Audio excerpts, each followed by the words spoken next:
आप सुन रहे हैं जगत गुरु तत्वदर्शी संत रामपाल जी महाराज द्वारा लिखित पुस्तक गीता तेरा ज्ञान अमृत का पेज नंबर 55। अव्यक्त का अर्थ निराकार नहीं होता। क्षर पुरुष यानी ब्रह्म ने प्रतिज्ञा की है कि मैं कभी भी अपने वास्तविक रूप में किसी को भी दर्शन नहीं दूंगा। प्रमाण गीता अध्याय 11 श्लोक 47-48 में, जिसमें कहा है कि हे अर्जुन, यह मेरा विराट रूप आपने देखा, यह मेरा रूप आपके अतिरिक्त पहले किसी ने नहीं देखा, मैंने तुझ पर अनुग्रह करके दिखाया है।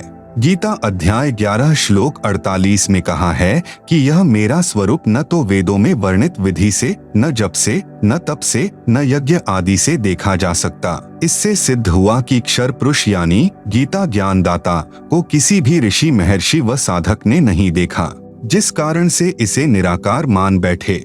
सूक्ष्म वेद यानी तत्व ज्ञान में कहा है कि खोजत खोजत था किया, अंत में कहा बेचून यानी निराकार, न गुरु पूरा न साधना, सत्य हो रहे जून मन जून यानी जन्म मरण। अब गीता अध्याय 7 श्लोक 24 से 25 में गीता ज्ञान दाता ने स्पष्ट कर ही दिया है कि मैं अपनी योग माया से छिपा रहता हूँ, किसी के समक्ष नहीं आता, मैं अव्यक्त हूँ। छिपा है तो साकार है।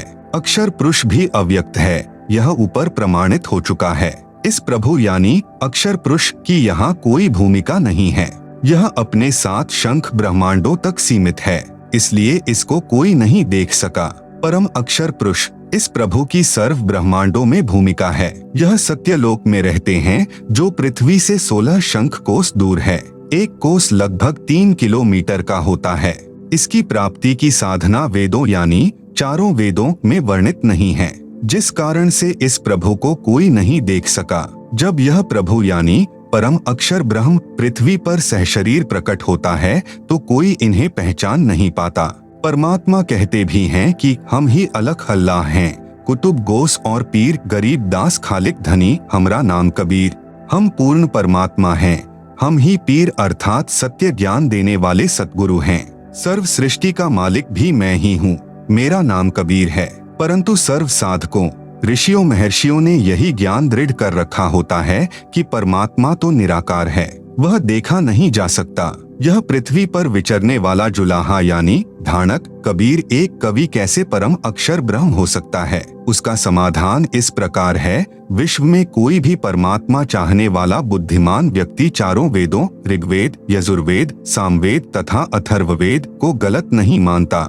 वर्तमान में आर्य समाज के प्रवर्तक महर्षि दयानंद को वेदों का पूर्ण विद्वान माना जाता रहा है। इनका भी यह कहना है कि परमात्मा निराकार है। आप सुन रहे हैं जगत गुरु तत्वदर्शी संत रामपाल जी महाराज द्वारा लिखित पुस्तक गीता तेरा ज्ञान अमृत का पेज नंबर 56। आर्य समाज और महर्षि दयानंद वेदों के ज्ञान को सत्य मानते हैं। इन्होंने स्वयं ही वेदों का हिंदी अनुवाद किया है, जिसमें स्पष्ट लिखा है कि परमात्मा ऊपर के लोक में रहता है, वहां से गति करके यानी चलकर सहशरीर पृथ्वी पर आता है, अच्छी आत्माओं को मिलता है, उनको यथार्थ भक्ति का ज्ञान सुनाता है। परमात्मा तत्व ज्ञान अपने मुख कमल से उच्चारण करके लोकोक्तियों, साखियों, शब्दों, दोहों तथा चौपाइयों के रूप में पदों द्वारा बोलता है, जिस कारण से प्रसिद्ध कवि की उपाधि भी प्राप्त करता है। कवियों की तरह आचरण करता हुआ पृथ्वी के ऊपर विचरण करता रहता है। भक्ति के गुप्त मंत्रों का आविष्कार करके साधकों को बताता है, भक्ति करने के लिए प्रेरणा करता है। प्रमाण देखें, वेदों के निम्न मंत्रों की फोटोकॉपियां इसी पुस्तक के पृष्ठ 104 पर। ऋग्वेद मंडल 9 सूक्त 86 मंत्र 26 से 27, ऋग्वेद मंडल 9 सूक्त 82 मंत्र 1 से 2, ऋग्वेद मंडल 9 सूक्त 96 मंत्र 16 से 20, ऋग्वेद मंडल 9 सूक्त 94 मंत्र 1, ऋग्वेद मंडल 9 सूक्त 95 मंत्र 2, ऋग्वेद मंडल 9 सूक्त 54 मंत्र 3, ऋग्वेद मंडल 9 सूक्त 20 मंत्र 1 और भी अनेकों वेद मंत्रों में उपरोक्त प्रमाण है कि परमात्मा मनुष्य जैसा निराकार है। श्रीमद् भगवत गीता अध्याय 4 श्लोक 32 तथा 34 में भी प्रमाण है। गीता ज्ञान दाता ने बताया कि हे अर्जुन, परम अक्षर ब्रह्म अपने मुख कमल से तत्व ज्ञान बोलकर बताता है। उस सच्चिदानंद घन ब्रह्म की वाणी में यज्ञों अर्थात धार्मिक अनुष्ठानों की जानकारी विस्तार से कही गई है। उसको जानकर सर्व पापों से मुक्त हो जाएगा। फिर गीता अध्याय 4 श्लोक 34 में कहा है कि उस ज्ञान को तू तत्वदर्शी संतों के पास जाकर समझ। उनको दंडवत प्रणाम करके विनय पूर्वक प्रश्न करने से वे तत्वदर्शी संत तुझे तत्व ज्ञान का उपदेश करेंगे। यह प्रमाण आपको बताए, और विशेष बात यह है कि गीता चारों वेदों का सारांश है। इसमें सांकेतिक ज्ञान अधिक है। यह भी स्पष्ट हुआ कि तत्व ज्ञान गीता ज्ञान से भी भिन्न है। वह केवल तत्वदर्शी संत ही जानते हैं, जिनको परम अक्षर ब्रह्म स्वयं आकर धरती पर मिलते हैं। प्रश्न 28, किन किन पुण्यात्मा महात्माओं को परमात्मा मिले हैं? उत्तर, परमात्मा चारों युगों में प्रकट होकर ज्ञान सुनाते हैं। नंबर 1, सतयुग में सत्य सुकृत नाम से। नंबर 2, त्रेता युग में मुनीन्द्र नाम से। नंबर 3, द्वापर युग में करुणामय नाम से। नंबर 4, कलयुग में कबीर नाम से परमेश्वर प्रकट हुए हैं। सूक्ष्म वेद में कहा है, सतयुग में सत्सुकृत कहटेरा, त्रेता नाम मुनीन्द्र मेरा, द्वापर में करुणामय कहाया, कलयुग नाम कबीर धराया। आप सुन रहे हैं जगत गुरु तत्वदर्शी संत रामपाल जी महाराज द्वारा लिखित पुस्तक गीता तेरा ज्ञान अमृत का पेज नंबर 57। किस किस को मिला परमात्मा? कलयुग में परमेश्वर जिन जिन महान आत्माओं को मिले उनको तत्व ज्ञान बताया, उनका मैं संक्षिप्त वर्णन करता हूँ। संत धर्मदास जी से प्रथम बार परमेश्वर कबीर जी का साक्षात्कार। नंबर 1, श्री धर्मदास जी बनिया जाति से थे, जो बांधवगढ़ मध्य प्रदेश के रहने वाले बहुत धनी व्यक्ति थे। उनको भक्ति की प्रेरणा बचपन से ही थी, जिस कारण से एक रूप दास नाम के वैष्णव संत को गुरु धारण कर रखा था। हिंदू धर्म में जन्म होने के कारण संत रूपदास जी श्री धर्मदास जी को रामकृष्ण, विष्णु तथा शंकर जी की भक्ति करने को कहते थे। एकादशी का व्रत, तीर्थों पर भ्रमण करना, श्राद्ध कर्म, पिंडोदक क्रिया सब करने की राय दे रखी थी। गुरु रूपदास जी द्वारा बताई सर्व साधना श्री धर्मदास जी पूरी आस्था के साथ किया करते थे।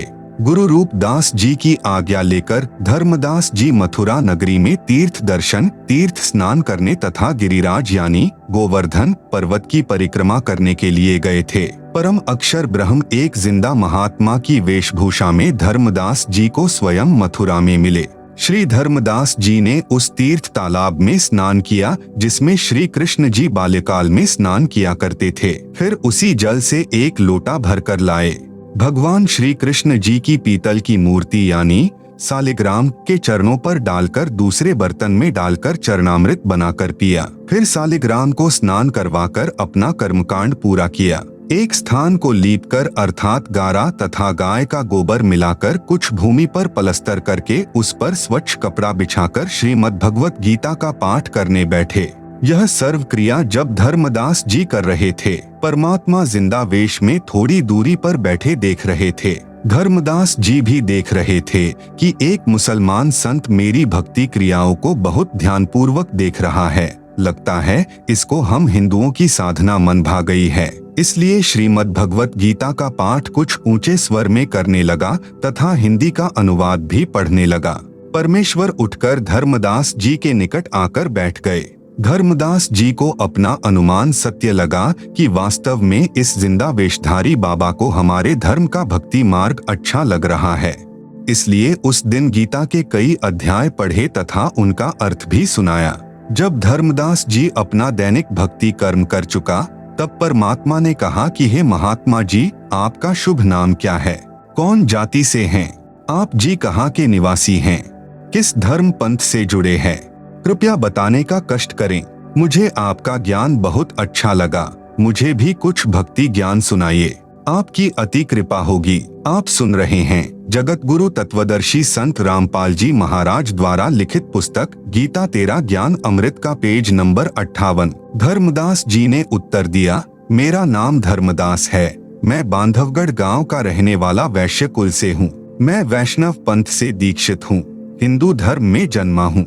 मैंने पूरे निश्चय के साथ तथा अच्छी तरह ज्ञान समझकर वैष्णव पंथ से दीक्षा ली है। मेरे गुरुदेव श्री रूपदास जी हैं। आध्यात्म ज्ञान से मैं परिपूर्ण हूँ। अन्य किसी की बातों में आने वाला मैं नहीं हूँ। रामकृष्ण जो श्री विष्णु जी के ही अवतार हुए हैं तथा भगवान शंकर की भी पूजा करता हूँ। एकादशी का व्रत रखता हूँ। तीर्थों में जाता हूँ, वहाँ दान करता हूँ। शालिग्राम की पूजा नित्य करता हूँ। यह पवित्र पुस्तक श्रीमद् भगवत गीता है।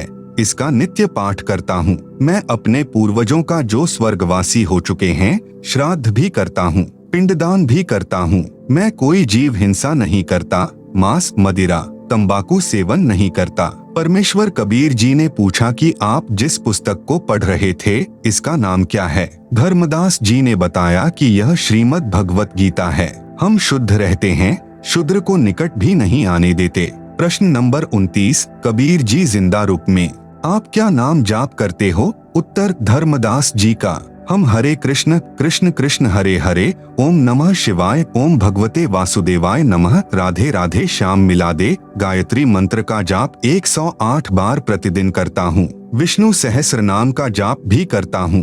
प्रश्न नंबर 30, जिंदा बाबा का हे महात्मा धर्मदास, गीता का ज्ञान किसने दिया? उत्तर, धर्मदास का कुल के मालिक सर्वशक्तिमान भगवान श्री कृष्ण जी ने, यही श्री विष्णु जी हैं। प्रश्न नंबर 31, जिंदा बाबा रूप में परमात्मा का आप जी के पूज्य देव श्री कृष्ण अर्थात श्री विष्णु हैं। उनका बताया भक्ति ज्ञान गीता शास्त्र है। हे धर्मदास, एक किसान को वृद्धावस्था में पुत्र प्राप्त हुआ। किसान ने विचार किया कि जब तक पुत्र कृषि करने योग्य होगा तब तक मेरी मृत्यु हो जाएगी। इसलिए उसने कृषि करने का तरीका अपना अनुभव एक बही यानी रजिस्टर में लिख दिया। अपने पुत्र से कहा कि बेटा, जब आप युवा हो जाओ तो मेरे इस रजिस्टर में लिखे अनुभव को बार बार पढ़ना, इसके अनुसार फसल बोना। कुछ दिन पश्चात पिता की मृत्यु हो गई। पुत्र प्रतिदिन अपने पिता के अनुभव का पाठ करने लगा, परंतु फसल का बीज व बिजाई, सिंचाई उस अनुभव के विपरीत करता था। तो क्या वह पुत्र अपने कृषि के कार्य में सफलता प्राप्त करेगा? उत्तर, धर्मदास का इस प्रकार तो पुत्र निर्धन हो जाएगा। उसको तो पिता के लिखे अनुभव के अनुसार प्रत्येक कार्य करना चाहिए। वह तो मूर्ख पुत्र है।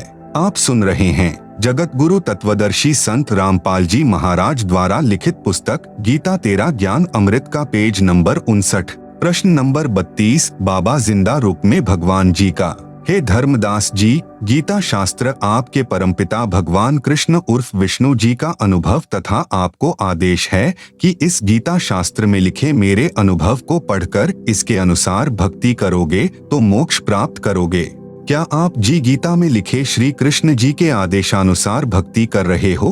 क्या गीता में वे मंत्र जाप करने के लिए लिखा है जो आप जी के गुरुजी ने आप जी को जाप करने के लिए दिए हैं?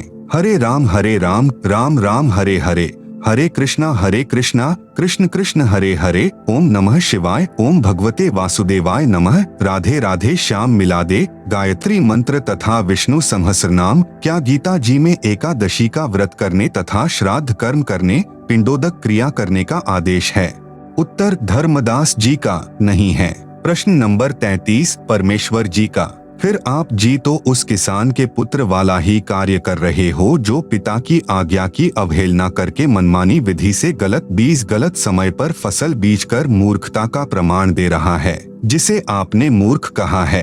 क्या आप जी उस किसान के मूर्ख पुत्र से कम हैं? धर्मदास जी बोले, हे जिंदा, आप मुसलमान फकीर हैं, इसलिए हमारे हिंदू धर्म की भक्ति क्रिया व मंत्रों को गलत कह रहे हो। उत्तर, कबीर जी का जिंदा रूप में हे स्वामी धर्मदास जी, मैं कुछ नहीं कह रहा। आपके धर्म ग्रंथ कह रहे हैं कि आपके धर्म के धर्मगुरु आप जी को शास्त्र विधि त्याग कर मनमाना आचरण करा रहे हैं, जो आपकी गीता के अध्याय 16 श्लोक 23 से 24 में भी कहा है कि हे अर्जुन, जो साधक शास्त्र विधि को त्याग कर मनमाना आचरण करता है अर्थात मनमाने मंत्र जाप करता है, मनमाने श्राद्ध कर्म व पिंडोदक कर्म व व्रत आदि करता है, उसको न तो कोई सिद्धि प्राप्त हो सकती, न सुख ही प्राप्त होगा और न गति अर्थात मुक्ति मिलेगी, इसलिए व्यर्थ है। गीता अध्याय 16 श्लोक 24 में कहा है कि इससे तेरे लिए कर्तव्य अर्थात जो भक्ति कर्म करने चाहिए तथा अकर्तव्य यानी जो भक्ति कर्म न करने चाहिए की व्यवस्था में शास्त्र ही प्रमाण हैं। उन शास्त्रों में बताए भक्ति कर्म को करने से ही लाभ होगा। धर्मदास जी, हे जिंदा, तू अपनी जुबान बंद कर ले, मुझसे और नहीं सुना जाता। जिंदा रूप में प्रकट परमेश्वर ने कहा, हे वैष्णव महात्मा धर्मदास जी, सत्य इतनी कड़वी होती है जितना नीम, परंतु रोगी को कड़वी औषधि न चाहते हुए भी सेवन करनी चाहिए। उसी में उसका हित है। यदि आप नाराज होते हो तो मैं चला। इतना कहकर परमात्मा जिंदा रूपधारी अंतर्ध्यान हो गए। धर्मदास को बहुत आश्चर्य हुआ तथा सोचने लगा कि यह कोई सामान्य संत नहीं था। आप सुन रहे हैं जगत गुरु तत्वदर्शी संत रामपाल जी महाराज द्वारा लिखित पुस्तक गीता तेरा ज्ञान अमृत का पेज नंबर 60। यह पूर्ण विद्वान सिद्ध पुरुष लगता है। मुसलमान होकर हिंदू शास्त्रों का पूर्ण ज्ञान है। यह कोई देव हो सकता है। धर्मदास जी अंदर से मान रहे थे कि मैं गीता शास्त्र के विरुद्ध साधना कर रहा हूँ, परंतु अभिमानवश स्वीकार नहीं कर रहे थे। जब परमात्मा अंतर्ध्यान हो गए तो पूर्ण रूप से टूट गए कि मेरी भक्ति गीता के विरुद्ध है। मैं भगवान की आज्ञा की अवहेलना कर रहा हूँ। मेरे गुरु श्री रूपदास जी को भी वास्तविक भक्ति विधि का ज्ञान नहीं है। अब तो इस भक्ति को करना न करना बराबर है, व्यर्थ है। बहुत दुखी मन से इधर उधर देखने लगा तथा अंदर से हृदय से पुकार करने लगा कि मैं कैसा ना समझूं। सर्व सत्य देखकर भी एक परमात्मा तुल्य महात्मा को अपनी ना समझी तथा हठ के कारण खो दिया। हे परमात्मा, एक बार वही संत फिर से मिले तो मैं अपना हठ छोड़कर नम्र भाव से सर्व ज्ञान समझूंगा। दिन में कई बार हृदय से पुकार करके रात्रि में सो गया। सारी रात्रि करवट लेता रहा, सोचता रहा, हे परमात्मा यह क्या हुआ? सर्व साधना शास्त्र विरुद्ध कर रहा हूँ। उस फरिश्ते ने मेरी आंखें खोल दी। मेरी आयु 60 वर्ष हो चुकी है। अब पता नहीं वह देव यानी जिंदा रूपी पुनः मिलेगा कि नहीं। प्रातः काल वक्त से उठा, पहले खाना बनाने लगा। उस दिन भक्ति की कोई क्रिया नहीं की। पहले दिन जंगल से कुछ लकड़ियां तोड़कर रखी थी, उनको चूल्हे में जलाकर भोजन बनाने लगा। एक लकड़ी मोटी थी, वह बीचों बीच थोथी थी, उसमें अनेकों चींटियां थीं। जब वह लकड़ी जलते जलते छोटी रह गई तब उसका पिछला हिस्सा धर्मदास जी को दिखाई दिया तो देखा उस लकड़ी के अंतिम भाग में कुछ तरल पानी सा जल रहा है। चींटियां निकलने की कोशिश कर रही थी, वे उस तरल पदार्थ में गिरकर जलकर मर रही थी। कुछ अगले हिस्से में अग्नि से जलकर मर रही थी। धर्मदास जी ने विचार किया, यह लकड़ी बहुत जल चुकी है, इसमें अनेकों चींटियां जलकर भस्म हो गई है। उसी समय अग्नि बुझा दी। विचार करने लगा कि इस पापयुक्त भोजन को मैं नहीं खाऊंगा, किसी साधु संत को खिलाकर मैं उपवास रखूंगा, इससे मेरे पाप कम हो जाएंगे। यह विचार करके सर्व भोजन एक थाल में रखकर साधु की खोज में चल पड़ा। परमेश्वर कबीर जी ने अन्य वेशभूषा बनाई जो हिंदू संत की होती है। एक वृक्ष के नीचे बैठ गए। धर्मदास जी ने साधु को देखा, उनके सामने भोजन का थाल रखकर कहा कि हे महात्मा जी भोजन खाओ। साधु रूप में परमात्मा ने कहा कि लाओ धर्मदास, भूख लगी है। अपने नाम से संबोधन सुनकर धर्मदास को आश्चर्य तो हुआ परंतु अधिक ध्यान नहीं दिया। साधु रूप में विराजमान परमात्मा ने अपने लोटे से कुछ जल हाथ में लिया तथा कुछ वाणी अपने मुख से उच्चारण करके भोजन पर जल छिड़क दिया। सर्वभोजन की चींटियां बन गई। चींटियों से थाली काली हो गई। आप सुन रहे हैं जगत गुरु तत्वदर्शी संत रामपाल जी महाराज द्वारा लिखित पुस्तक गीता तेरा ज्ञान अमृत का पेज नंबर 61। चींटियां अपने अंडों को मुख में लेकर थाली से बाहर निकलने की कोशिश करने लगी। परमात्मा भी उसी जिंदा महात्मा के रूप में हो गए। तब कहा कि हे धर्मदास वैष्णव संत, आप बता रहे थे कि हम कोई जीव हिंसा नहीं करते, आपसे तो कसाई भी कम हिंसक है। आपने तो करोड़ों जीवों की हिंसा कर दी। धर्मदास जी उसी समय साधु के चरणों में गिर गया तथा पूर्व दिन हुई गलती की क्षमा मांगी तथा प्रार्थना की हे प्रभु, मुझ अज्ञानी को क्षमा करो। मैं कहीं का नहीं रहा क्योंकि पहले वाली साधना पूर्ण रूप से शास्त्र विरुद्ध है, उसे करने का कोई लाभ नहीं। यह आप जी ने गीता से ही प्रमाणित कर दिया। शास्त्र अनुकूल साधना किससे मिले यह आप ही बता सकते हैं। मैं आपसे पूर्ण आध्यात्मिक ज्ञान सुनने का इच्छुक हूँ। कृपया मुझ किंकर पर दया करके मुझे वह ज्ञान सुनाएं जिससे मेरा मोक्ष हो सके। व्रत करना गीता अनुसार कैसा है? परमेश्वर जिंदा साधु के रूप में बोले कि हे धर्मदास, आप एकादशी का व्रत करते हो। श्रीमद् भगवत गीता अध्याय 6 श्लोक 16 में मना किया है कि हे अर्जुन, यह योग यानी भक्ति न तो अधिक खाने वाले का और न ही बिल्कुल न खाने वाले का, अर्थात यह भक्ति न ही व्रत रखने वाले, न अधिक सोने वाले की तथा न अधिक जागने वाले की सफल होती है। इस श्लोक में व्रत रखना पूर्ण रूप से मना है। देख अपनी गीता खोलकर। धर्मदास जी को गीता के श्लोक याद भी थे क्योंकि प्रतिदिन पाठ किया करता था। फिर भी सोचा कि कहीं जिंदा संत नाराज न हो जाए, इसलिए गीता खोलकर अध्याय 6 श्लोक 16 पढ़ा तथा स्वीकारा कि आपने मेरी आंखें खोल दी जिंदा। आप तो परमात्मा के स्वरूप लगते हो। श्राद्ध पिंडदान गीता अनुसार कैसा है? आप श्राद्ध व पिंडदान करते हो। गीता अध्याय 9 श्लोक 25 में स्पष्ट किया है कि भूत पूजने वाले भूतों को प्राप्त होंगे। श्राद्ध करना, पिंडदान करना यह भूत पूजा है, यह व्यर्थ साधना है। श्राद्ध पिंडदान के प्रति रुचि ऋषि का वेदमत। मार्कंडेय पुराण में रौच्य ऋषि के जन्म की कथा आती है। एक रुचि ऋषि था। वह ब्रह्मचर्य का पालन करते हुए वेदों अनुसार साधना करता था। विवाह नहीं कराया था। रुचि ऋषि के पिता, दादा, परदादा तथा तीसरे दादा सब पितर यानी भूत योनि में भूखे प्यासे भटक रहे थे। एक दिन उन चारों ने रुचि ऋषि को दर्शन दिए तथा कहा कि बेटा, आपने विवाह क्यों नहीं किया? विवाह करके हमारे श्राद्ध करना। रुचि ऋषि ने कहा कि हे पितामहो, वेद में इस श्राद्ध आदि कर्म को अविधा कहा है, मूर्खों का कार्य कहा है। आप सुन रहे हैं जगत गुरु तत्वदर्शी संत रामपाल जी महाराज द्वारा लिखित पुस्तक गीता तेरा ज्ञान अमृत का पेज नंबर 62। फिर आप मुझे इस कर्म को करने को क्यों कह रहे हो? पितरों ने कहा कि यह बात सत्य है कि श्राद्ध आदि कर्म को वेदों में अविद्या अर्थात मूर्खों का कार्य ही कहा है। फिर उन पितरों ने वेद विरुद्ध ज्ञान बताकर रुचि ऋषि को भ्रमित कर दिया क्योंकि मोह भी अज्ञान की जड़ है। मार्कंडेय पुराण के प्रकरण से सिद्ध हुआ कि वेदों में तथा वेदों के ही संक्षिप्त रूप गीता में श्राद्ध पिंडोदक आदि भूत पूजा के कर्म को निषेध बताया है, नहीं करना चाहिए। उन मूर्ख ऋषियों ने अपने पुत्र को भी श्राद्ध करने के लिए विवश किया। उसने विवाह कराया, उससे रौच्य ऋषि का जन्म हुआ। बेटा भी पाप का भागी बना लिया। जिसे गायत्री मंत्र करते हो वह यजुर्वेद के अध्याय 36 का मंत्र 3 है, जिसके आगे ओम अक्षर नहीं है।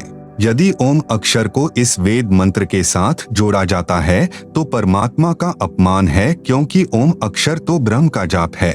यजुर्वेद अध्याय 36 मंत्र 3 में परम अक्षर ब्रह्म की महिमा है। यदि कोई अज्ञानी व्यक्ति पत्र तो लिख रहा है, प्रधानमंत्री को और लिख रहा है, सेवा में मुख्यमंत्री जी, तो वह प्रधानमंत्री का अपमान कर रहा है। फिर बात रही इस मंत्र यजुर्वेद के अध्याय 36 मंत्र 3 को बार बार जाप करने की, यह क्रिया मोक्षदायक नहीं है। मंत्र का मूल पाठ इस प्रकार है: भूर्भुवः स्वः तत्सवितु वरेण्यं भृगो देवस्य धीमहि धियो यो नः प्रचोदयात्। अनुवाद: भूः यानी स्वयंभू परमात्मा पृथ्वी लोक को, भवः यानी गोलोक आदि भवनों को वचन से प्रकट करने वाला है, स्वः यानी स्वर्गलोक आदि सुख धाम है, तत् यानी वह, सवितुः उन सर्व का जनक परमात्मा है, वरेण्यम यानी सर्व साधकों को वरण करने योग्य अर्थात अच्छी आत्माओं के भक्ति योग्य है, भृगो यानी तेजोमय अर्थात प्रकाशमान, देवस्य यानी परमात्मा का, धीमहि यानी उच्च विचार रखते हुए अर्थात बड़ी समझ से, धी यो नः प्रचोदयात्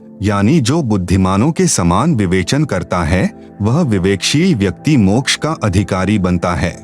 भावार्थ: परमात्मा स्वयंभू जो भूमि, गोलोक आदि लोक तथा स्वर्ग लोक है, उन सर्व का सृजनहार है। उस उज्ज्वल परमेश्वर की भक्ति श्रेष्ठ भक्तों को यह विचार रखते हुए करनी चाहिए कि जो पुरुषोत्तम यानी सर्वश्रेष्ठ परमात्मा है, जो सर्व प्रभुओं से श्रेष्ठ है, उसकी भक्ति करें जो सुखधाम अर्थात सर्व सुख का दाता है। उपरोक्त मंत्र का यह हिंदी अनुवाद व भावार्थ है। इसकी संस्कृत या हिंदी अनुवाद को पढ़ते रहने से मोक्ष नहीं है, क्योंकि यह तो परमात्मा की महिमा का एक अंश है। अर्थात हजारों वेद मंत्रों में से यजुर्वेद अध्याय 36 का मंत्र संख्या 3 केवल एक मंत्र है। यदि कोई चारों वेदों को भी पढ़ता रहे तो भी मोक्ष नहीं।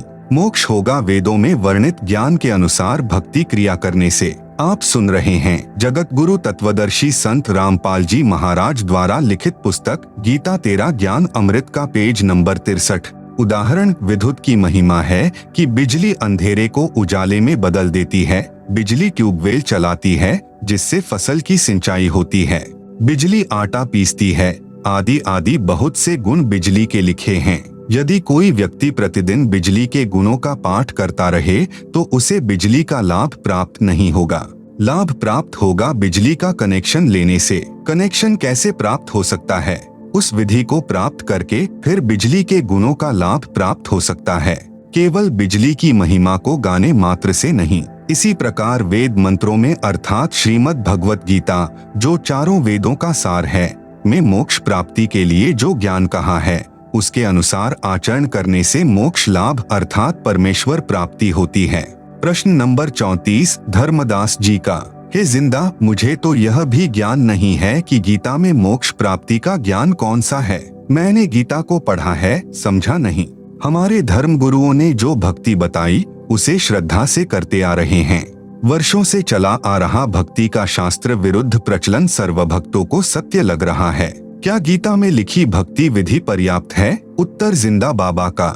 गीता में केवल ब्रह्म स्तर की भक्ति विधि लिखी है। पूर्ण मोक्ष के लिए परम अक्षर ब्रह्म की भक्ति करनी होगी। गीता में पूर्ण विधि नहीं है, केवल संकेत है। जैसे गीता अध्याय 17 श्लोक 23 में कहा है कि सच्चिदानंद घन ब्रह्म अर्थात परम अक्षर ब्रह्म की प्राप्ति के लिए ओम तत् सत इस मंत्र का निर्देश है। इसके स्मरण की विधि 3 प्रकार से है।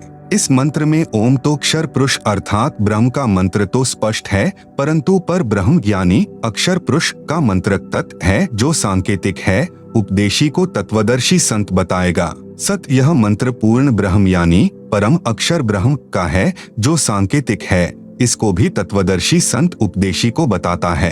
तत्वदर्शी संत के पास पूर्ण मोक्ष मार्ग होता है, जो न वेदों में है, न गीता में तथा न पुराणों या अन्य उपनिषदों में है।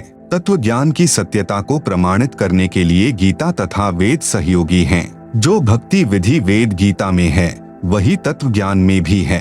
सूक्ष्म वेद अर्थात तत्व ज्ञान में वेदों तथा गीता वाली भक्ति विधि तो है ही, इससे भिन्न पूर्ण मोक्ष वाली साधना भी है।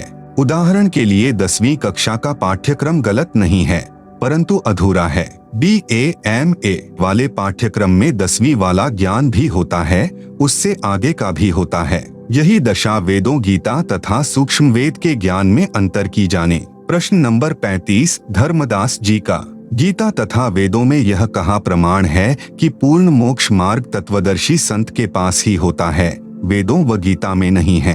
हे प्रभु जिंदा, मेरी शंका का समाधान कीजिए। आपका ज्ञान हृदय को छूता है, सत्य भी है, परंतु विश्वास तो प्रत्यक्ष प्रमाण देखकर ही होता है।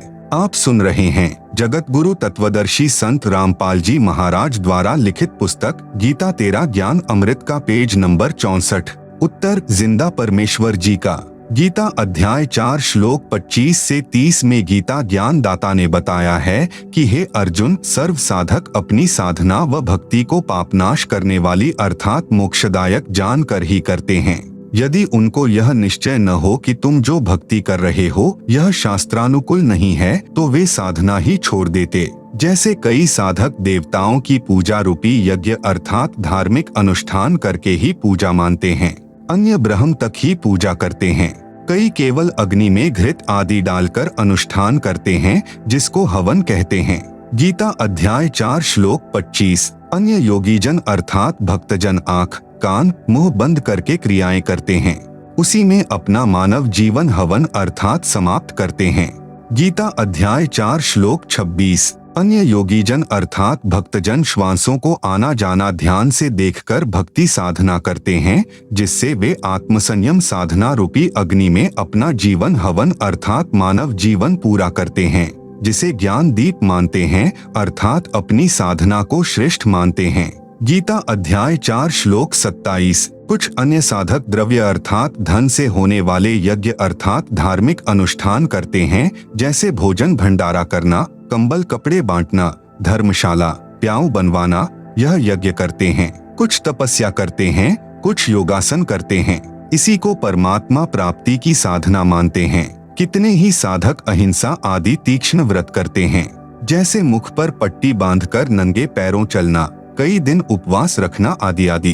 अन्य योगीजन अर्थात साधक स्वाध्याय अर्थात प्रतिदिन किसी वेद जैसे ग्रंथ से कुछ मंत्रों श्लोकों का पाठ करना, यह ज्ञान यज्ञ कहलाता है, करते रहते हैं। इन्हीं क्रियाओं को मोक्षदायक मानते हैं। गीता अध्याय 4 श्लोक 28। दूसरे योगीजन अर्थात भक्तजन प्राण वायु यानी श्वास अपान वायु में पहुंचाने वाली क्रिया करते हैं। अन्य योगीजन इसके विपरीत अपान वायु को प्राण वायु में पहुंचाने वाली क्रिया करते हैं। कितने ही साधक अल्पाहारी रहते हैं, कुछ योग आदि क्रियाएं करते हैं। जैसे प्राणायाम में लीन साधक पान अपान की गति को रोककर श्वास कम लेते हैं, इसी में अपना मानव जीवन हवन अर्थात समर्पित कर देते हैं। ये सभी उपरोक्त अध्याय 4 श्लोक 25 से 30 तक साधक अपने अपने यज्ञों अर्थात धार्मिक अनुष्ठानों को करके मानते हैं कि हम पाप का नाश करने वाली साधना भक्ति कर रहे हैं।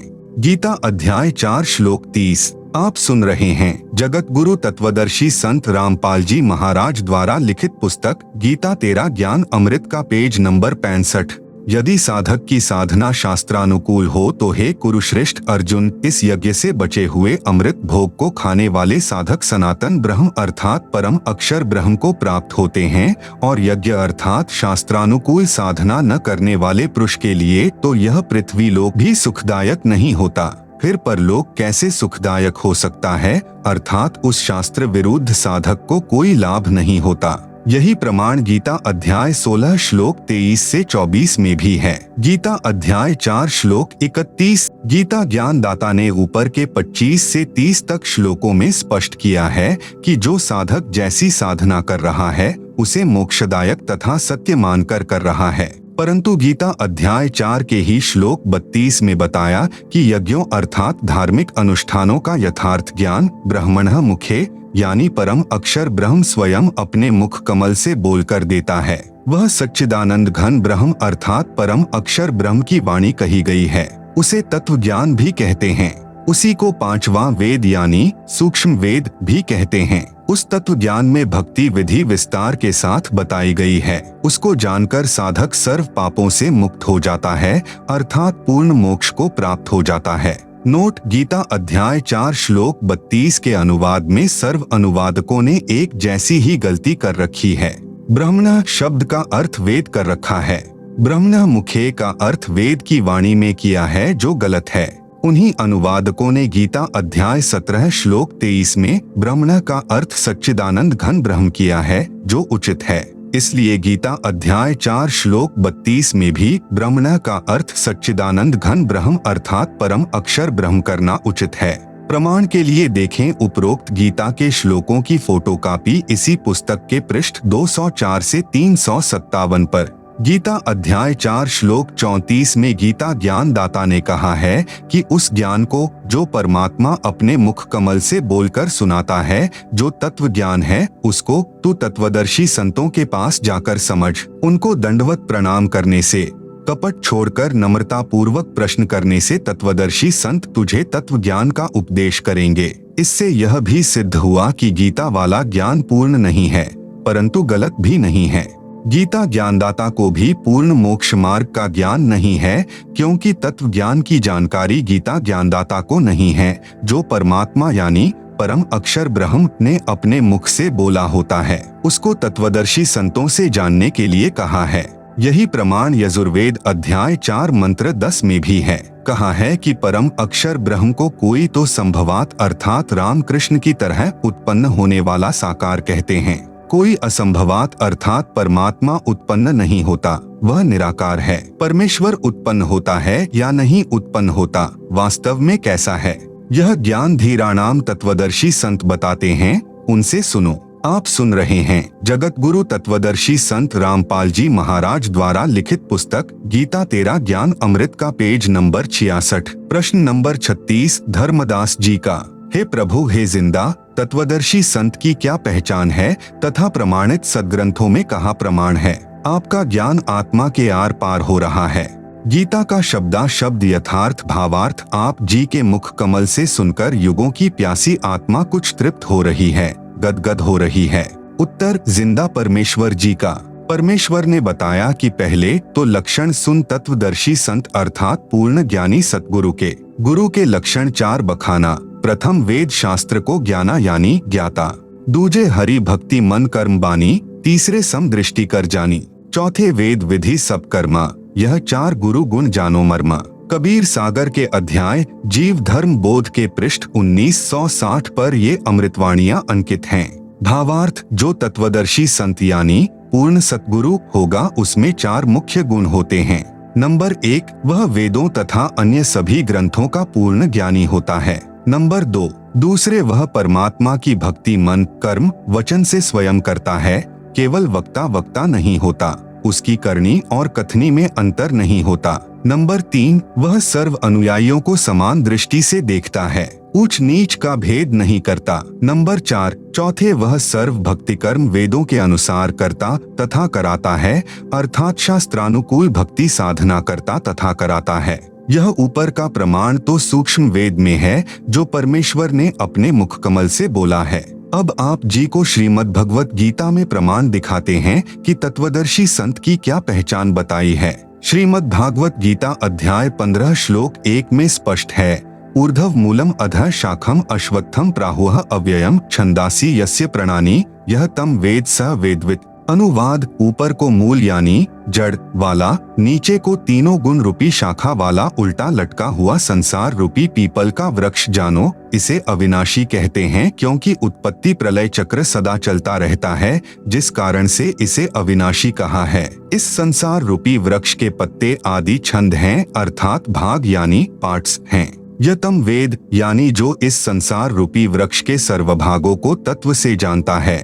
सह यानी वह, वेदवित यानी वेद के तात्पर्य को जानने वाला है, अर्थात वह तत्वदर्शी संत है। जैसा कि गीता अध्याय 4 श्लोक 32 में कहा है कि परम अक्षर ब्रह्म स्वयं पृथ्वी पर प्रकट होकर अपने मुख कमल से तत्व ज्ञान विस्तार से बोलते हैं। परमेश्वर ने अपनी वाणी में अर्थात तत्व ज्ञान में बताया है। कबीर, अक्षर पुरुष एक पेड़ है, शर पुरुष वाकी डार, तीनों देवा शाखा हैं, पात रूप संसार। आप सुन रहे हैं जगत गुरु तत्वदर्शी संत रामपाल जी महाराज द्वारा लिखित पुस्तक गीता तेरा ज्ञान अमृत का पेज नंबर 67। भावार्थ, जमीन से बाहर जो वृक्ष का हिस्सा है उसे तना कहते हैं। तना तो जानो अक्षर पुरुष, तने से कई मोटी डार निकलती हैं, उनमें से एक मोटी डार जानो अक्षर पुरुष, उस डार से 3 शाखा निकलती हैं, उनको जानो तीनों देवता, रजगुण ब्रह्मा जी, सतगुण विष्णु जी तथा तमगुण शिव शंकर जी, और इन शाखाओं को पत्ते लगते हैं, उन पत्तों को संसार जानो। गीता अध्याय 15 श्लोक 1 से 4 में सांकेतिक विवरण है। तत्व ज्ञान में विस्तार से कहा गया है, पहले गीता ज्ञान के आधार से ही जानते हैं। गीता अध्याय 15 श्लोक 2 में कहते हैं कि संसार रूपी वृक्ष की तीनों गुण रजगुण ब्रह्मा जी, सतगुण विष्णु जी तथा तमगुण शंकर जी रूपी शाखाएं हैं। ये ऊपर यानी स्वर्ग लोक में तथा नीचे यानी पाताल लोक में फैली हुई हैं। नोट, रजगुण ब्रह्मा, सतगुण विष्णु तथा तमगुण शंकर हैं। देखें प्रमाण प्रश्न नंबर 7 में। तीनों शाखाएं ऊपर नीचे फैली हैं का तात्पर्य है कि गीता का ज्ञान पृथ्वी लोक पर बोला जा रहा था। तीनों देवता की सत्ता 3 लोकों में है। नंबर 1 पृथ्वी लोक, नंबर 2 स्वर्ग लोक तथा नंबर 3 पाताल लोक। ये तीनों एक एक विभाग के मंत्री हैं। रजगुण विभाग के श्री ब्रह्मा जी, सतगुण विभाग के श्री विष्णु जी तथा तमगुण विभाग के श्री शिव जी। गीता अध्याय 15 श्लोक 3 में कहा है कि हे अर्जुन, इस संसार रूपी वृक्ष का स्वरूप जैसे यहाँ यानी विचार काल में अर्थात तेरे और मेरे गीता के ज्ञान की चर्चा में नहीं पाया जाता, अर्थात मैं नहीं बता पाऊंगा क्योंकि इसके आदि और अंत का मुझे अच्छी तरह ज्ञान नहीं है। इसलिए इस अतिदृढ़ मूल वाले अर्थात जिस संसार रूपी वृक्ष की मूल है वह परमात्मा भी अविनाशी है तथा उनका स्थान सत्यलोक, अलखलोक, अगम लोक तथा अकह लोक, ये 4 ऊपर के लोक भी अविनाशी हैं। इन चारों में एक ही परमात्मा भिन्न भिन्न रूप बनाकर सिंहासन पर विराजमान है। इसलिए इसको सुदृढ़ मूलम, अति दृढ़ मूल वाला कहा है। इसे तत्व ज्ञान रूपी शस्त्र से काटकर अर्थात तत्वदर्शी संत से तत्व ज्ञान समझकर फिर गीता अध्याय 15 श्लोक 4 में कहा है कि उसके पश्चात परमेश्वर के उस परमपद अर्थात सत्यलोक की खोज करनी चाहिए, जहां जाने के पश्चात साधक फिर लौटकर संसार में कभी नहीं आते। जिस परमेश्वर से संसार रूपी वृक्ष की प्रवृत्ति विस्तार को प्राप्त हुई है, अर्थात जिस परमेश्वर ने सर्व संसार की रचना की है, उसी परमेश्वर की भक्ति को पहले तत्वदर्शी संत से समझो। गीता ज्ञान दाता अपनी भक्ति को भी मना कर रहा है। गीता अध्याय 15 श्लोक 16 से 17 में 3 प्रभु बताए हैं। श्लोक 16 में 2 पुरुष कहे हैं, क्षर पुरुष अक्षर पुरुष, ये दोनों नाशवान हैं। श्लोक 17 में तीसरा परम अक्षर पुरुष है जो संसार रूपी वृक्ष का मूल यानी जड़ है। आप सुन रहे हैं जगत गुरु तत्वदर्शी संत रामपाल जी महाराज द्वारा लिखित पुस्तक गीता तेरा ज्ञान अमृत का पेज नंबर 68। वह वास्तव में अविनाशी है। जड़ यानी मूल से ही वृक्ष के सर्व भागों, तना, डार, शाखाओं तथा पत्तों को आहार प्राप्त होता है। वह परम अक्षर पुरुष ही तीनों लोकों में प्रवेश करके सबका धारण पोषण करता है। उसी मूल यानी मालिक की पूजा करनी चाहिए। इस विवरण में तत्वदर्शी संत की पहचान तथा गीता ज्ञान दाता की अल्पज्ञता अर्थात तत्वज्ञानहीनता स्पष्ट है। जिंदा बाबा का दूसरी बार अंतर्ध्यान होना। धर्मदास जी ने कहा, हे जिंदा, आप यह क्या कह रहे हो कि श्री विष्णु जी तीनों लोकों में केवल एक विभाग के मंत्री हैं? आप गलत कह रहे हो। श्री विष्णु जी तो अखिल ब्रह्मांड के स्वामी हैं। ये ही श्री ब्रह्मा रूप में उत्पत्ति करते हैं, विष्णु रूप होकर संसार का पालन करते हैं तथा शिव रूप होकर संहार करते हैं। ये तो कुल के मालिक हैं। यदि फिर से आपने श्री विष्णु जी को अपमानित किया तो ठीक बात नहीं रहेगी। परमेश्वर कबीर जी ने कहा, मूर्ख के समझावते ज्ञान गाठी का जाए, कोयला होत न उजला, भावे 100 मन साबुन लाए। इतना कहकर परमेश्वर जिंदा रूपधारी अंतर्ध्यान हो गए। दूसरी बार परमेश्वर को खोने के पश्चात धर्मदास बहुत उदास हो गए। भगवान विष्णु में इतनी अटूट आस्था थी कि आंखों प्रमाण देखकर भी झूठ को त्यागने को तैयार नहीं थे। कबीर जानबूझ साची तजय, करे झूठ से नेह, ताकि संगति है प्रभु स्वपन में भी ना दे। कुछ देर के पश्चात धर्मदास की बुद्धि से काल का साया हटा और अपनी गलती पर विचार किया कि सब प्रमाण गीता से ही प्रत्यक्ष किए गए थे। जिंदा बाबा ने अपनी ओर से तो कुछ नहीं कहा। मैं कितना अभागा हूँ कि मैंने अपने हठी व्यवहार से देव स्वरूप तत्वदर्शी संत को खो दिया। अब तो वे देव नहीं मिलेंगे, मेरा जीवन व्यर्थ जाएगा। यह विचार करके धर्मदास सिहर उठा अर्थात भय से कांपने लगा। खाना भी कम खाने लगा, उदास रहने लगा तथा मन मन में अर्जी लगाने लगा, हे देव, हे जिंदा बाबा, एक बार दर्शन दे दो। भविष्य में ऐसी गलती कभी नहीं करूंगा। मैं आपसे करबद्ध प्रार्थना करता हूँ। मुझ मूर्ख की औछी मंदी बातों पर ध्यान न दो। मुझे फिर मिलो गुसाई। आपका ज्ञान सत्य, आप सत्य, आप जी का एक एक वचन अमृत है। कृपया दर्शन दो, नहीं तो अधिक दिन मेरा जीवन नहीं रहेगा। तीसरे दिन परमेश्वर कबीर जी एक दरिया के किनारे वृक्ष के नीचे बैठे थे। आप सुन रहे हैं जगत गुरु तत्वदर्शी संत रामपाल जी महाराज द्वारा लिखित पुस्तक गीता तेरा ज्ञान अमृत का पेज नंबर 69। आसपास कुछ आवारा गायें भी उसी वृक्ष के नीचे बैठी जुगाली कर रही थीं। कुछ दरिया के किनारे घास चर रही थी। धर्मदास की दृष्टि दरिया के किनारे पीताम्बर पहने बैठे संत पर पड़ी। देखा आसपास गायें चर रही है। ऐसा लगा जैसे साक्षात भगवान कृष्ण अपने लोक से आकर बैठे हों। धर्मदास उत्सुकता से संत के पास गया तथा देखा यह तो कोई सामान्य संत है। फिर भी सोचा चरण स्पर्श करके फिर आगे बढ़ूंगा। धर्मदास जी ने जब चरणों का स्पर्श किया, मस्तक चरणों पर रखा तो ऐसा लगा कि जैसे रुई को छुआ हो। फिर चरणों को हाथों से दबा दबा कर देखा तो उनमें कहीं भी हड्डी नहीं थी। ऊपर चेहरे की ओर देखा तो वही बाबा जिंदा उसी पहले वाली वेशभूषा में बैठा था। धर्मदास जी ने चरणों को दृढ़ करके पकड़ लिया कि कहीं फिर से न चले जाएं और अपनी गलती की क्षमा याचना की। कहा कि हे जिंदा, आप तो तत्वदर्शी संत हो, मैं एक भ्रमित जिज्ञासु हूँ। जब तक मेरी शंकाओं का समाधान नहीं होगा तब तक मेरा अज्ञान नाश कैसे होगा। आप तो महाकृपालु हैं, मुझ किंकर पर दया करो, मेरा अज्ञान हटाओ प्रभु। प्रश्न नंबर 37 धर्मदास जी का, हे जिंदा, यदि श्री विष्णु जी पूर्ण परमात्मा नहीं है तो कौन है पूर्ण परमात्मा? कृपया गीता से प्रमाण देना। उत्तर, कृपया पढ़ें प्रश्न नंबर 15 का उत्तर जो जिंदा रूप धारी परमेश्वर ने धर्मदास को सुनाया। प्रश्न नंबर 38 धर्मदास जी ने पूछा कि क्या श्री विष्णु जी और शंकर जी की पूजा करनी चाहिए? उत्तर, जिंदा बाबा का नहीं करनी चाहिए। प्रश्न नंबर 39 धर्मदास जी का, कृपया गीता से प्रमाणित कीजिए। उत्तर कृपया पढ़े प्रश्न नंबर 17 का उत्तर। धर्मदास को प्रभु ने सुनाया। गीता शास्त्र से प्रत्यक्ष प्रमाण देखकर धर्मदास की आंखें खुली की खुली रह गई, जैसे किसी को सदमा लग गया हो। झूठ कह नहीं सकता, स्वीकार करने के लिए अभी वक्त लगेगा। जिंदा रूपधारी परमेश्वर ने धर्मदास को संबोधित करते हुए कहा कि हे वैष्णव महात्मा, कौन सी दुनिया में चले गए, लौट आओ। मानो धर्मदास नींद से जागा हो। सावधान होकर कहा, कुछ नहीं, कृपया और ज्ञान सुनाओ ताकि मेरा भ्रम दूर हो सके। परमेश्वर कबीर जी ने सृष्टि की रचना धर्मदास जी को सुनाई। कृपया पढ़े इसी पुस्तक के पृष्ठ 120 पर। सृष्टि रचना सुनकर धर्मदास जी को ऐसा लगा मानो पागल हो जाऊंगा, क्योंकि जो ज्ञान आज तक हिंदू धर्मगुरुओं, ऋषियों, महर्षियों, संतों से सुना था, वह निराधार तथा अप्रमाणित लग रहा था।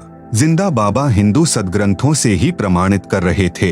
आप सुन रहे हैं जगत गुरु तत्वदर्शी संत रामपाल जी महाराज द्वारा लिखित पुस्तक गीता तेरा ज्ञान अमृत का पेज नंबर 70। शंका का कोई स्थान नहीं था। मन में सोच रहा था कि कहीं मैं पागल तो नहीं हो जाऊंगा। प्रश्न नंबर 40 धर्मदास जी का।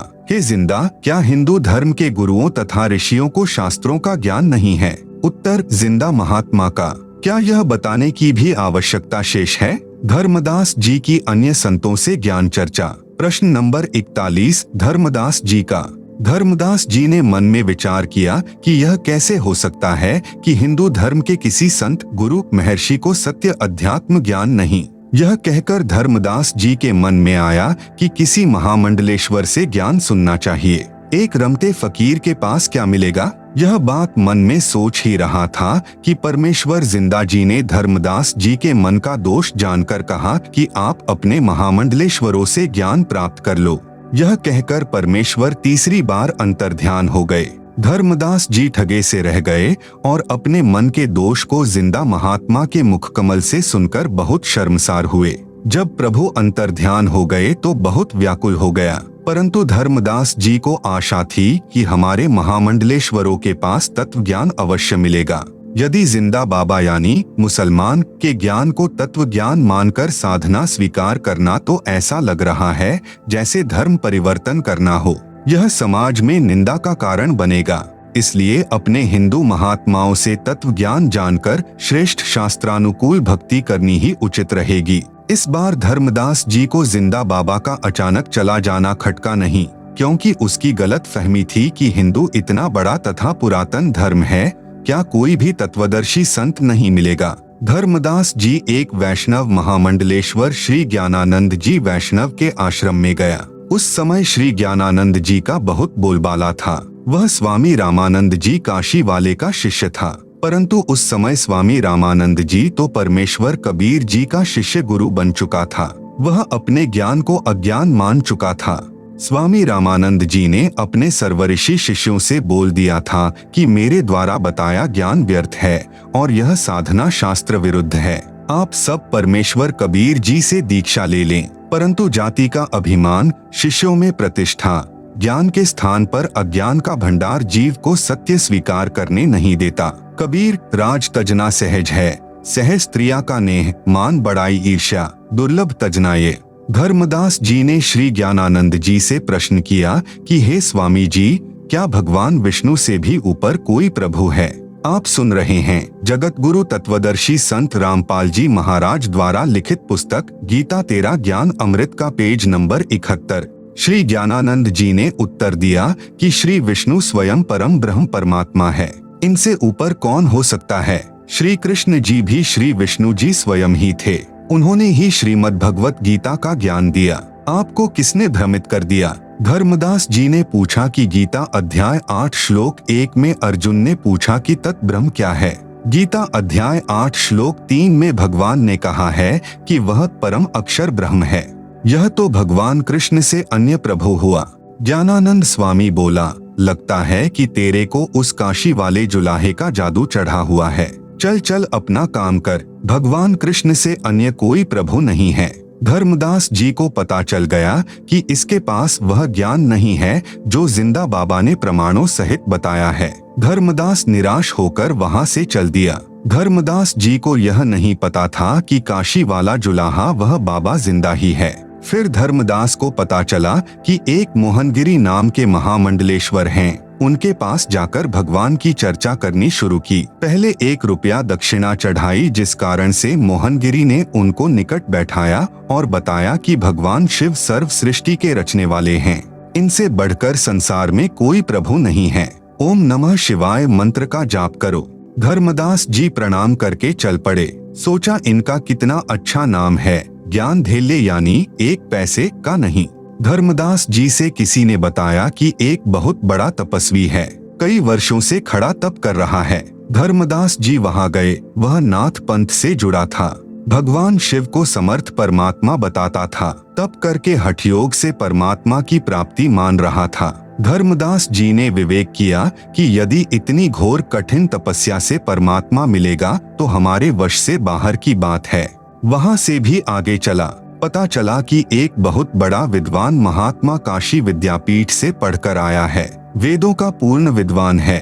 धर्मदास जी ने उस महात्मा से पूछा परमात्मा कैसा है? उत्तर मिला निराकार है। उस निराकार परमात्मा का कोई नाम है? धर्मदास ने पूछा। उत्तर विद्वान का, उसका नाम ब्रह्म है। क्या परमात्मा को देखा जा सकता है? धर्मदास जी ने प्रश्न किया। उत्तर मिला परमात्मा निराकार है, उसको कैसे देख सकते हैं? केवल परमात्मा का प्रकाश देखा जा सकता है। प्रश्न, क्या श्री कृष्ण या विष्णु परमात्मा हैं? उत्तर था कि ये तो सरगुण देवता हैं, परमात्मा निर्गुण है। गीता और वेद के ज्ञान में क्या अंतर है? धर्मदास ने प्रश्न किया। ब्राह्मण का उत्तर था कि गीता चारों वेदों का सारांश है। धर्मदास जी ने पूछा कि भक्ति मंत्र कौन सा है? उत्तर ब्राह्मण का था कि गायत्री मंत्र का जाप करो। ओम भूर्भुवस्वः तत्सवितुः वरेण्यं भृगो देवस्य धीमहि धियो यो नः प्रचोदयात्। धर्मदास जी को जिंदा बाबा ने बताया था कि इस मंत्र से मोक्ष संभव नहीं। धर्मदास जी फिर आगे चला तो पता चला कि संत गुफा में रहता है। आप सुन रहे हैं जगत गुरु तत्वदर्शी संत रामपाल जी महाराज द्वारा लिखित पुस्तक गीता तेरा ज्ञान अमृत का पेज नंबर 72। कई दिन तक गुफा से नहीं निकलता है। उसके पास जाकर प्रश्न किया कि भगवान कैसे मिलता है? उत्तर मिला कि इंद्रियों पर संयम रखो, इसी से परमात्मा मिल जाता है। नाम जाप से कुछ नहीं होता, खंड यानी चीनी कहने से मुंह मीठा नहीं होता। धर्मदास जी को संतोष नहीं हुआ। सब संतों से ज्ञान चर्चा करके धर्मदास जी को बहुत पश्चाताप हुआ कि मेरे को उस जिंदा बाबा पर विश्वास नहीं हुआ कि उसने कहा था किसी भी संत महामंडलेश्वर के पास यथार्थ अध्यात्म ज्ञान नहीं है, किसी भी संत महात्मा का ज्ञान प्रमाणित नहीं है, कोई शास्त्र का आधार नहीं है। तब धर्मदास रोने लगा, अपनी अज्ञानता पर पश्चाताप करने लगा कि मैं कैसा कलमुहा हूँ, अर्थात बुरी किस्मत वाला हूँ। मुझे उस परमात्मा स्वरूप जिंदा महात्मा पर विश्वास नहीं आया। अब वह अंतर्यामी मुझे नहीं मिलेगा क्योंकि मैंने कई बार उनका अपमान कर दिया। अब क्या करूं? न जीने को मन करता है, आत्महत्या पाप है। बुरी तरह रोने लगा, पछाड़ खाकर अचेत हो गया। उत्तर, परमात्मा जिंदा महात्मा के रूप में एक वृक्ष के नीचे बैठ गए। धर्मदास जी सचेत हुआ और हृदय से पुकार की कि हे जिंदा, एक बार दर्शन दे दो, मैं टूट चुका हूँ, किसी के पास ज्ञान नहीं है, आपकी सर्व बातें सत्य हैं। परमात्मा, एक बार मुझ अज्ञानी महामूर्ख को क्षमा करो परमेश्वर। आप जिंदा नहीं परमात्मा हो, आप महाविद्वान हो, आपके ज्ञान का कोई सामना करने वाला नहीं है। मैं जिंदगी में कभी आप पर अविश्वास नहीं करूंगा। ऐसे विचार कर आगे चला तो देखा एक वृक्ष के नीचे एक साधु बैठा है, कुछ व्यक्ति उसके पास बैठे हैं। धर्मदास जी ने सोचा कि मैं तो उन महामंडलेश्वरों से मिलकर आया हूँ जिनके पास कई सैकड़ों भक्त दर्शनार्थ बैठे रहते हैं, इस छोटे साधु से क्या मिलना। परंतु अपने आप मन में आया कि कुछ देर विश्राम करना है, यही कर लेता हूँ। फिर सोचा कि प्रश्न करता हूँ। पूछा, है महात्मा जी, परमात्मा कैसा है? साधु ने उत्तर दिया कि मैं ही परमात्मा हूँ। धर्मदास जी चुप हो गए। सोचा यह तो मजाक कर रहा है, यह तो संत भी नहीं है। धीरे धीरे सर्व व्यक्ति चले गए। जब धर्मदास जी चलने लगे, परमात्मा बोले कि हे महात्मा, क्या आपके मंडलेश्वरों ने नहीं बताया कि परमात्मा कैसा है? धर्मदास जी ने आश्चर्य से देखा कि इस साधु को कैसे पता कि मैं कहाँ कहाँ भटका हूँ। उसी समय परमात्मा ने वही जिंदा बाबा वाला रूप बना लिया। धर्मदास जी चरणों में गिरकर बिलख बिलख कर रोने लगा तथा कहा कि हे भगवान, किसी के पास ज्ञान नहीं है, मुझ पापी अवगुण हारे को क्षमा करो महाराज, मैंने बड़ी भारी भूल की है। आपने सृष्टि रचना का ज्ञान जो बताया है उसके सामने सर्व संत का ज्ञान ऐसा है जैसे सूरज के सामने दीपक, सब उवा बाई बकते हैं। आप सुन रहे हैं जगत गुरु तत्वदर्शी संत रामपाल जी महाराज द्वारा लिखित पुस्तक गीता तेरा ज्ञान अमृत का पेज नंबर 73। परमेश्वर ने धर्मदास जी से कहा कि आपने जिन वेदों के पूर्ण विद्वान से प्रश्न किया था कि परमात्मा कैसा है, उत्तर मिला कि परमात्मा निराकार है। आपने प्रश्न किया था कि क्या परमात्मा देखा जा सकता है, उस अज्ञानी का उत्तर था कि जब परमात्मा निराकार है तो उसे देखने का प्रश्न ही नहीं है, परमात्मा का प्रकाश देखा जा सकता है। विचार करो धर्मदास, यह विचार तो ऐसे व्यक्ति के हैं जैसे किसी नेत्रहीन से कोई प्रश्न करे कि सूर्य कैसा है, उत्तर मिला कि सूर्य निराकार है। फिर प्रश्न किया कि क्या सूर्य को देखा जा सकता है, उत्तर मिले कि सूर्य को नहीं देखा जा सकता, सूर्य का प्रकाश देखा जाता है। उस नेत्रहीन से पूछे कि सूर्य बिना प्रकाश किसका देखा जा सकता है। इसी प्रकार अध्यात्म ज्ञान नेत्रहीन अर्थात पूर्ण अज्ञानी संत ऐसी व्याख्या किया करते हैं कि परमात्मा तो निराकार है, उसका प्रकाश कैसे देखा जा सकता है, परमात्मा का ही तो प्रकाश होगा। धर्मदास जी ने कहा कि हे महात्मा जी, यह विचार तो मेरे दिमाग में भी नहीं आया। आप जी के दिव्य तर्क से मेरी आंखें खुल गई। जितने भी महामंडलेश्वर मिले हैं वे सर्व महाज्ञानी मिले हैं। हे जिंदा महात्मा जी, यदि मैं आपके ज्ञान को सुनने के पश्चात यदि इन मूर्खों से नहीं मिलता तो मेरा भ्रम निवारण कभी नहीं होता, चाहे आप जी कितने ही प्रमाण दिखाते और बताते। प्रश्न नंबर 42। धर्मदास, हे जिंदा, आप नाराज न होना, मेरे मन में एक शंका है कि क्या भगवान विष्णु जी की भक्ति अच्छी नहीं। उत्तर जिंदा महात्मा जी का, हे धर्मदास, श्रीमद् भगवत गीता अध्याय 2 श्लोक 46 में प्रमाण है कि गीता ज्ञान दाता ने कहा, हे अर्जुन, बहुत बड़े जलाशय यानी झील की प्राप्ति के पश्चात छोटे जलाशय में व्यक्ति का कितना प्रयोजन रह जाता है। इसी प्रकार पूर्ण ज्ञान और पूर्ण परमात्मा की भक्ति विधि व होने वाले लाभ का ज्ञान होने के पश्चात अन्य ज्ञानों तथा छोटे भगवानों में उतनी ही आस्था रह जाती है जितनी बड़े जलाशय की प्राप्ति के पश्चात छोटे जलाशय में रह जाती है। छोटे जलाशय का जल अच्छा है परंतु पर्याप्त नहीं है। यदि एक वर्ष वर्षा न हो तो छोटे जलाशय का जल सूख जाता है तथा उस पर आश्रित व्यक्ति भी जल के अभाव से कष्ट उठाते हैं, त्राही त्राही मच जाती है। परंतु बड़े जलाशय यानी झील का जल यदि 10 वर्ष भी वर्षा न हो तो भी समाप्त नहीं होता। जिस व्यक्ति को वह बड़ा जलाशय मिल जाएगा तो वह तुरंत छोटे जलाशय यानी जोहड़ यानी तालाब को छोड़कर बड़े जलाशय के किनारे जा बसेगा। जिस समय गीता ज्ञान सुनाया गया उस समय सर्व व्यक्ति तालाबों के जल पर ही आश्रित थे, इसलिए यह उदाहरण दिया था। इसी प्रकार श्री विष्णु सद्गुण की भक्ति भले ही आप अच्छी मानते हैं परंतु पूर्ण मोक्षदायक नहीं है। श्री विष्णु जी भी नाशवान हैं, इनका भी जन्म मृत्यु होता है, फिर साधक अमर कैसे हो सकता है। इसलिए पूर्ण मोक्ष अर्थात अमर होने के लिए अमर परमात्मा की ही भक्ति करनी पड़ेगी।